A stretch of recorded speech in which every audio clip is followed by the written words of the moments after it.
Hi there, Tad Hargrave from Marketing for Hippies, and just going for a walk by my house, and I've had some thoughts I wanted to share for the past few weeks, which is this question of, do you need help with your marketing?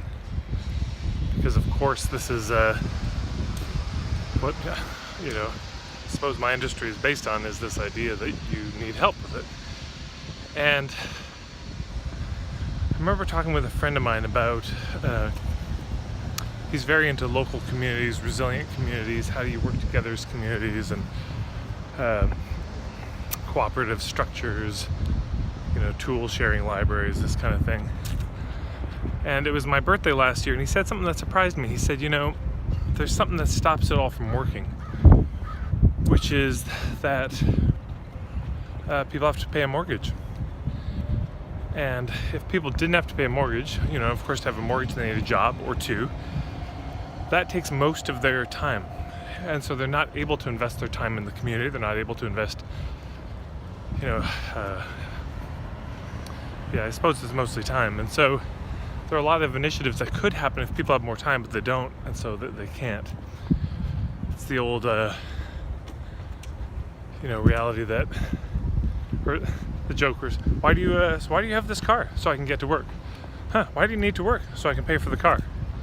Hey, but why do you need a car? So I can get, it's this cycle. And so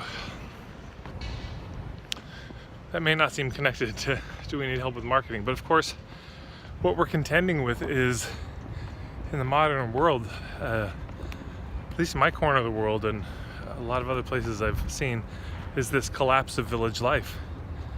That things that would have been offered for free as gifts to each other, we sell to each other now. And so if we want to enjoy those services, massage or counseling or being fed, we have to pay people. And we have to pay people with money. And this creates a need to sell things, and that creates a need potentially to learn about sales and marketing. So I just feel like that's the bigger picture. That's the most important thing. Everything else is in the shadow of that, contending with that. Having said that, the other thing that most people are contending with, honestly, is just not having a niche, not having any sense of what they're about, what makes them unique. And so then, without that, no amount of marketing training will help.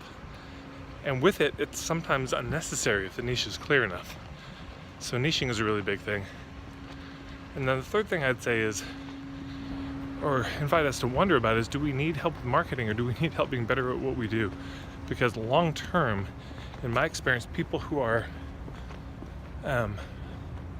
very good at what they do, who actually produce results for people, those people don't need a lot of help with marketing. Most of their marketing is just word of mouth.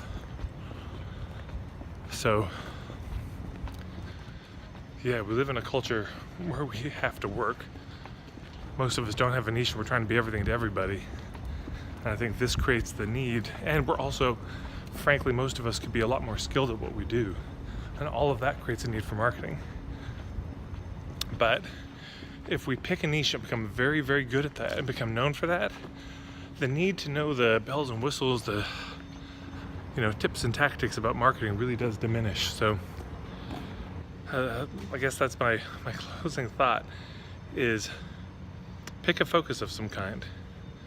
What is it that you're going to do that fills a hole that nobody else is doing? And how can you be better at achieving the result? Whether, if you make boats, that you make the best boats, or just incredibly high quality boats. And if you're a holistic practitioner, that you really help people get well in a particular way, with particular conditions, or help them achieve particular results. If you do that, people will talk. People share with their friends. Oh my God, I went to see this person. I had this issue and now it's gone. That's how you ultimately grow a business. In the absence of that, let's say people come to you and nobody ever gets better. I mean, they feel it's nice to be touched. It's nice to have a massage, but they don't get better. If that's the reality on the ground, and you get really good at marketing, it will destroy your business faster. Because you'll spend all this money and you'll either get negative or mediocre word of mouth. So those are my thoughts for today. I hope it's helpful.